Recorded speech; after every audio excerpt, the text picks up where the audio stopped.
राज्य में धीरे धीरे वर्षार परिमाण बढ़ुଛି तेबे बात्या प्रभाव में पुणी 2 दिन राज्य में वर्षा आशंका रही। आसंता मास जून 1 तारिख पर्यंत प्रबल वर्षा संभावना थिबा नै आकलन करछि आंचलिक पाणीपाग केन्द्र।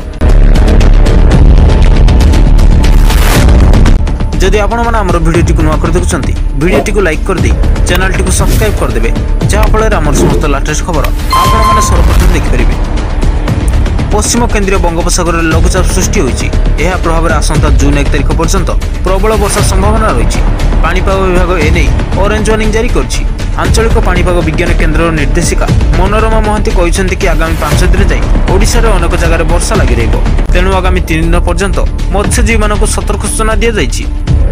गभीर समुद्र भितर न जाए से बारण सहित आगामी 3 दिन राज्यर अनेक जिला को प्रबल वर्षा नहीं ऑरेंज अलर्ट जारी कर पाणीपाग विज्ञान केन्द्र आसंता जून 1 जाए सारा राज्य में वज्रपात और वर्षा नहीं आकलन कर आज 15 जिला को बिजुली घड़घड़ी सह येलो वार्निंग जारी कर नजर रखी स्वतंत्र रिलीफ कमिशनर समस्त जिलापाल को चिठी लिखिं।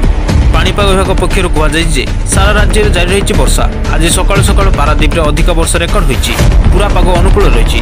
2 दिन भितर मौसुमी ओडिशा को छुईब बोली आशा कर गभीर समुद्र भितर न जाए से बारण कर आगामी 3 दिन राज्यर अनेक जिला को प्रबल वर्षा नहीं ऑरेंज अलर्ट जारी कर।